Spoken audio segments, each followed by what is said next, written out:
Muy buenos días y muy buenas tardes a todos. En nombre de la Organización Panamericana de la Salud y del Departamento de Enfermedades Transmisibles y Determinantes Ambientales de la Salud, les damos las gracias por esta invitación. Reconocemos el esfuerzo del Gobierno de Cuba y de las autoridades de salud, así como nuestra felicitación a los organizadores de este importante evento internacional, Salud Cuba 2022. Para nosotros y para mí es muy importante la responsabilidad de poder compartir con ustedes algunos temas de relevancia en nuestra región y hoy vamos a hablar un poco sobre los retos de la situación epidemiológica de las enfermedades transmisibles en las Américas. Primero, quiero decirles que el contenido de esta presentación tiene tres áreas en general. La primera es recordarles a todos o recordarnos por qué es que nosotros hacemos tanto esfuerzo por vigilar. El segundo o componente de la presentación trata de darnos un marco general, un escenario y algunas reflexiones sobre la situación actual en que están viviendo los países de nuestra región, especialmente después del impacto negativo de esta pandemia. Y en tercer lugar, no quedaría completa esta presentación si no habláramos un poco de hacia dónde podemos ir, es decir, no solo describir los desafíos que tenemos, sino algunas de las oportunidades que tenemos hacia el futuro para mejorar lo que hacemos y tener una vigilancia que sea mejor, que sea más rápida, que sea más acertada y ojalá también una vigilancia que sea más útil. Primero, recordar a todos que desde el año 1968 la Organización Mundial de la Salud marcó la definición de vigilancia epidemiológica como la sistemática recolección y uso de información epidemiológica para la planificación, implementación y caracterización del control de las enfermedades. Es decir, que este esfuerzo de vigilar ya tenía un sentido de por qué estábamos haciéndolo. En el año 86, los Centros para Control y Prevención de las Enfermedades agregaron el concepto de epidemiología de campo, que se refiere a las investigaciones realizadas en respuesta a un problema urgente de salud pública con el objetivo primordial de la epidemiología para guiar tan rápido como fuera posible el proceso de seleccionar e implementar intervenciones para prevenir o minimizar la ocurrencia de enfermedad y muerte. Esto quiere decir que ellos intentaron caracterizar un poco mejor y ser más específicos de hacia dónde debía ir el esfuerzo de la vigilancia. Pero todo esto en realidad nace desde mucho tiempo antes, y aquí solamente traigo a recuerdo de todos este mapa original dibujado en Londres en 1854 por John Snow, cuyo esfuerzo y razonamiento permitió identificar la fuente de origen, es decir, la fuente de transmisión de la gran epidemia de cólera que azotaba aquel país en esa época. John Snow, sin duda, estableció el vínculo entre análisis de información y toma de decisiones para la acción en el gran marco general de vigilancia epidemiológica. Y esto es importante porque a través de los años y de las décadas hemos seguido utilizando este concepto básico, simple de tiempo, lugar y persona, que de una manera muy puntual caracteriza el por qué es que estamos tratando de hacer vigilancia y el por qué es que estamos haciendo esfuerzos para poder identificar hacia dónde queremos hacer esfuerzos de intervención. Entonces, cuando nos preguntamos por qué vigilamos en salud, la respuesta que puedo darles es que lo hacemos para tomar decisiones informadas que nos permitan mejorar las condiciones de salud de una población. Para mí, vigilar en salud pública sin tomar decisiones ni acción no tiene mayor sentido. En general, la situación de las Américas que enfrentamos hoy se presenta en un ambiente muy difícil por la reducción del Producto Interno Bruto que ha ocurrido y que ha atrasado a nuestros países en un espacio de más o menos 10 años. Esto, por ejemplo, se ve duramente reflejado en la pérdida de alivio de 14 años que los países habían conquistado a través del desarrollo y del esfuerzo individual y colectivo, y que hoy por el efecto negativo de la pandemia hemos vuelto a una época muy difícil y los países se ven enfrentados a un esfuerzo muy grande para recuperar todas estas ganancias.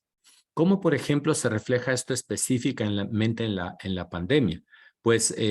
esta gráfica que a la derecha muestra unas barras con colores amarillos y rojos puede ilustrarles a ustedes los porcentajes de interrupción que múltiples países han venido reportando en los últimos 3 años en cuanto a los servicios generales y específicos que tenían para prevención y control de enfermedades transmisibles. Por ejemplo, en la primera barra se ve que en cuanto a interrupción promedio de grupo de servicios de salud dedicados a enfermedades transmisibles, 49% de los países reportaron un impacto negativo. La segunda barra, que es la de diagnóstico y tratamiento de tuberculosis, 20 países reportaron que hasta en un 65% de los casos había habido una importante interrupción de los servicios de salud. Y así sucesivamente las barras nos van mostrando uno a una cómo en los diversos servicios dedicados a malaria, a VIH, a prevención de enfermedades transmitidas por vectores,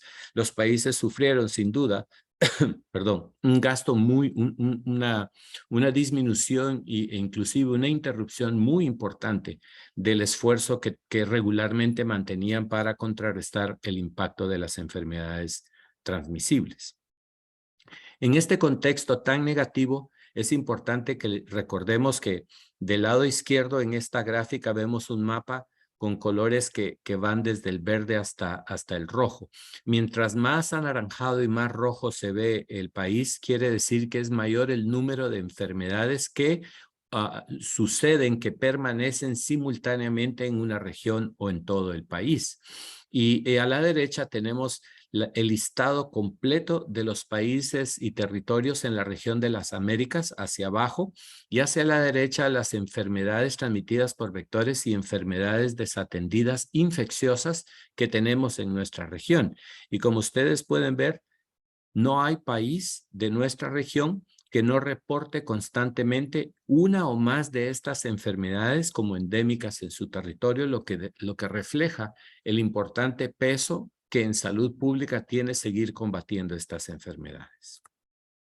Entonces, en este marco general en que tenemos una región que está intentando salir de una pandemia de tan larga duración y que ha dejado un impacto social y económico tan difícil, no podemos dejar de pensar que la situación de salud en los países se deterioró por el impacto negativo de la pandemia y la recuperación aún está en su inicio. Otra reflexión es que cada país determina constantemente sus prioridades en salud y selecciona sus decisiones en cuanto a inversiones financieras en un ambiente de difícil recuperación marcada por una visión a largo plazo. En cuanto a desafíos específicos, se me ocurre compartir con ustedes estos dos. El primero es que los problemas de salud y los desastres naturales no esperan. Así lo ha demostrado el inmediato paso de los huracanes Ida e Ian y la epidemia ocasionada por el virus de la viruela del mono. También es importante reconocer que los países y sus programas nacionales deben asignar escasos recursos financieros a múltiples problemas de salud y las decisiones se basan en datos o información que usualmente son incompletos y de un nivel de calidad muy variable. Entonces, guardando esto como reflexión, podemos ir un poco hacia el futuro y pensar, ¿cómo podríamos hacer las cosas mejor? ¿Cómo podríamos hacerlas más rápido? ¿Cómo podríamos tener una vigilancia que fuera más acertada, con un margen de error más pequeño y una vigilancia que fuera mucho más útil para todos? La literatura está cada vez más interesada en proponer potenciales soluciones que pueden ayudar a los países a resolver algunos de sus desafíos. Viendo hacia el futuro, no puede predecirse con exactitud lo que va a pasar, pero la recuperación, especialmente en el campo de la salud, puede sin duda beneficiarse de la innovación y lecciones aprendidas que todos hemos ganado durante esta pandemia. Entonces debemos pensar que hacia el futuro es importante,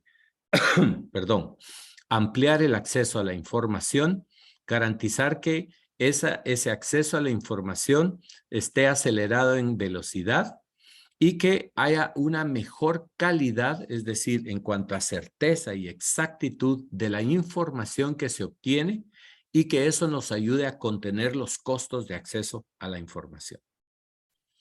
La literatura cita en distintos momentos distintas y muy innovadoras propuestas sobre cómo hacer mejor las cosas y cómo los países podrían beneficiarse de las herramientas en salud que ya existen y basado en algunos de los artículos más interesantes que hay en la literatura, yo me permito hacer algunas reflexiones y describir algunas de las opciones que tenemos al alcance. Por ejemplo, el uso de datos geoespaciales, que es la combinación de datos ambientales o demográficos con datos de la salud. Utilizar densidad poblacional y temperatura, por ejemplo, para analizar presencia de vectores y ocurrencia de enfermedades. Datos recolectados por medio de celulares, donde la ubicación y el movimiento de las personas se presentan de manera anónima, pero agregada, y nos permiten, por ejemplo, medir flujos de movimiento y distribución de población en áreas geográficas donde estamos tratando de establecer intervenciones que puedan beneficiar a las personas.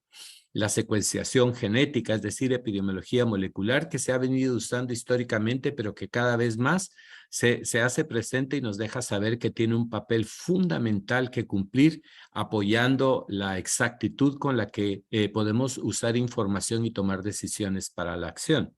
La vigilancia entomovirológica, es decir, buscar los microorganismos en los vectores antes de que los vectores le pasen esos microorganismos a los seres humanos y anticiparnos a detectar la circulación de microorganismos en áreas geográficas o en poblaciones previo a la ocurrencia de los primeros casos con signos y síntomas clínicos.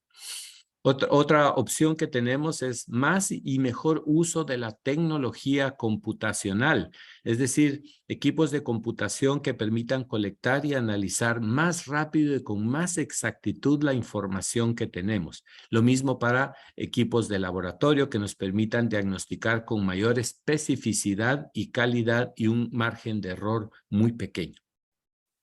Otra opción es el uso de datos del sector animal,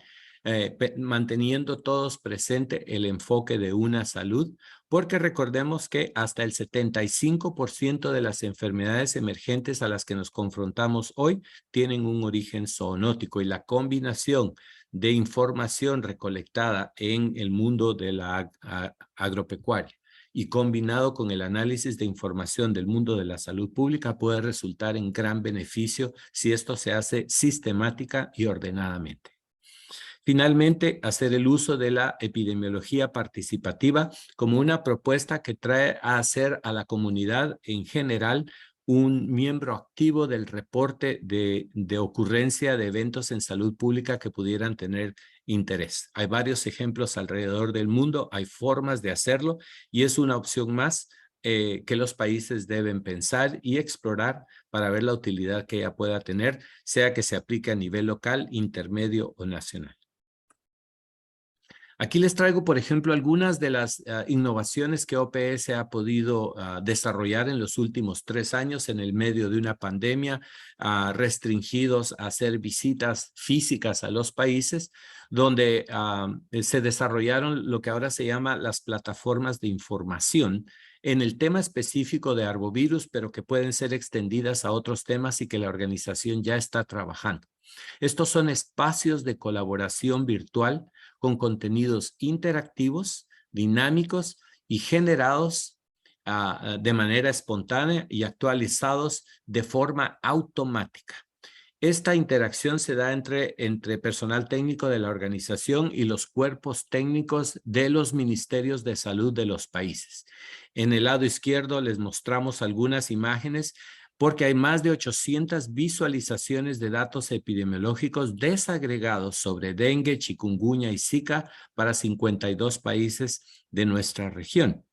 En el centro describimos las salas de vigilancia epidemiológica virtual y el resumen diario de la situación epidemiológica de los arbovirus, que está al alcance de los equipos técnicos de los países y con un acceso muy fácil, todo establecido en una plataforma muy dinámica de intercambio sostenida y mantenida por los equipos técnicos de los ministerios de la salud y también el apoyo de la organización. Y del lado derecho, pues nada más ilustrar que ya tenemos salidas preestablecidas con generación automática de informes que pueden ser regionales y nacionales y los que incluyen cálculos, narrativa e imágenes que son muchas veces adaptados a las necesidades de las autoridades de salud nacional. Si yo quisiera traducir esto de una manera más simple, diría entonces que del lado izquierdo tenemos la capacidad de que los países trabajen ahora de una forma mucho más actualizada y más rápida, usando los conceptos de tiempo, lugar y persona,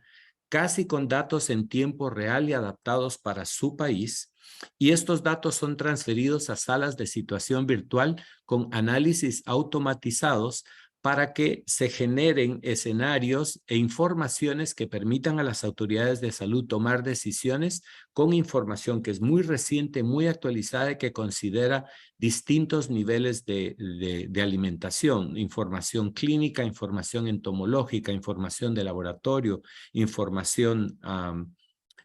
ambiental, por ejemplo. Y del lado derecho, tener todas estas visualizaciones interactivas que no se restringen a tener imágenes de un país, sino que pueden ser mucho más específicas y llegar a segundo y tercer nivel de desagregación subnacional y darnos la caracterización de un problema de salud en un área geográfica mucho más reducida para poder tomar decisiones mucho más acertadas. Otro ejemplo que está ocurriendo en la organización es lo que llamamos la vigilancia serológica integrada en plataformas múltiples, conocido como el MBA por sus siglas en inglés. Y aquí a la izquierda muestro el recién documento publicado, que es una guía de acceso público para todos los países de la región. Esta publicación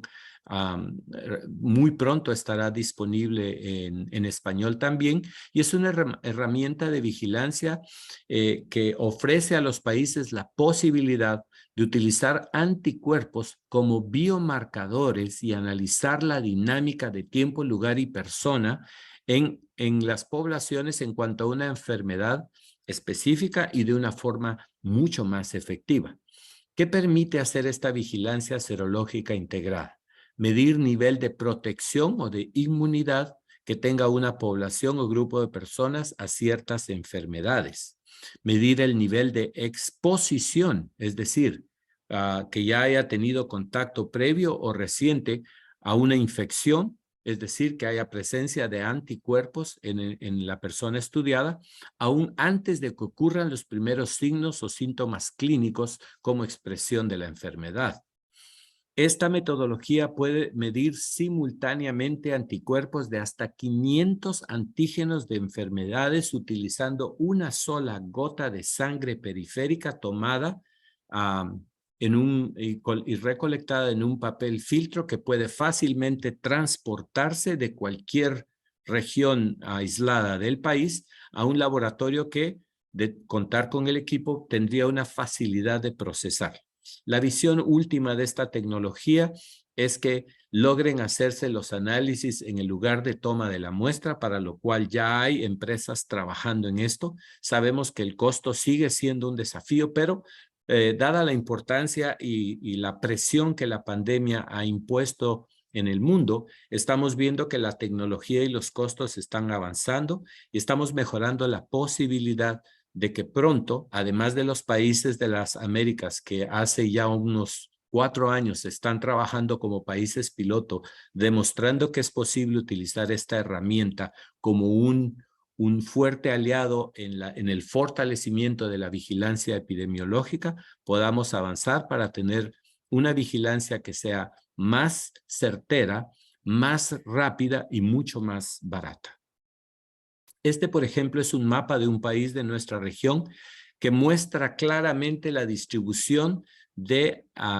malaria, pero no por el número de pacientes que hay en las distintas regiones del país, sino por las muestras de sangre que fueron recolectadas de personas y la medición o la titulación de anticuerpos de malaria en sangre, lo cual nos da una certeza muy clara de que las personas efectivamente tuvieron contacto con este microparásito. Y en el mapa solo quise destacar que con el dibujo de mapas como este va a ser muy fácil caracterizar e identificar las áreas donde hay mayor riesgo y mayor concentración de personas que han tenido contacto con los microorganismos y que es hacia donde deberíamos dirigir por lo menos el inicio de nuestras intervenciones.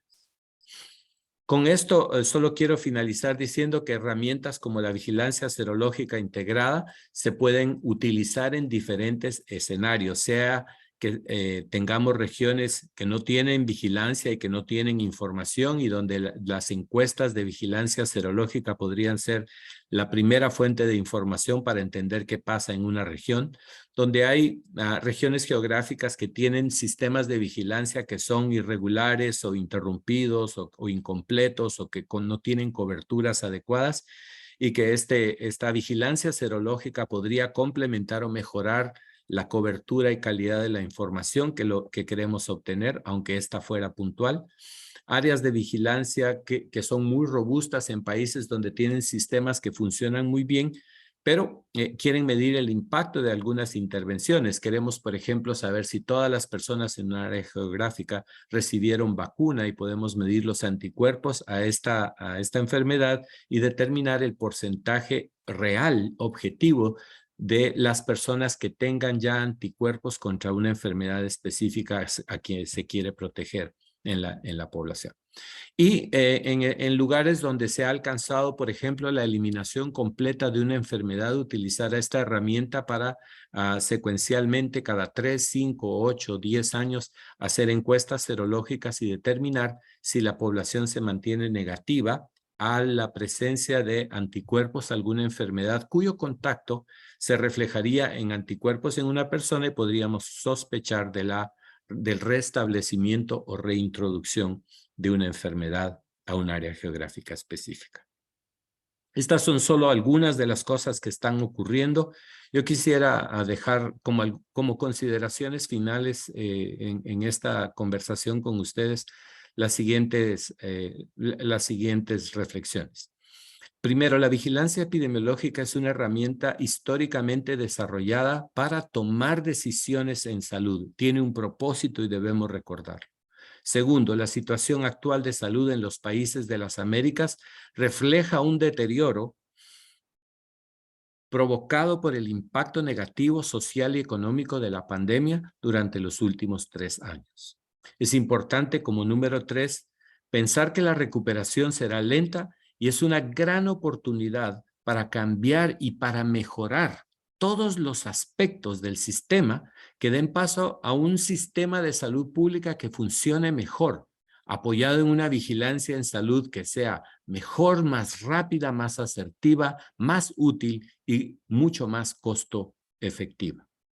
Finalmente, decirles que existen distintas herramientas de salud pública disponibles y al alcance de los países y sistemas con el deseo de mejorar en este momento que iniciamos la fase de recuperación. Algunas de estas ideas y de estas opciones yo, pues de una manera muy general, se las he presentado a lo largo de esta conversación. El uso de las plataformas de vigilancia y cooperación virtual son una gran innovación tecnológica que está dando a los países velocidad y certeza en su capacidad de tomar decisiones para prevenir daños a la salud. Con esto me refiero a los espacios de cooperación técnica que la OPS y los países están construyendo ya hace un espacio superior a los últimos 2 años. Y por último, el pilotaje de la vigilancia serológica integrada en sus plataformas múltiplex es una herramienta que promete en corto plazo fortalecer la capacidad de los países para recolectar y analizar información de calidad y en tiempo récord para la toma efectiva de decisiones y acciones en salud que además ahorren o reduzcan muchísimo los costos de intervenciones en salud pública. Y con esto yo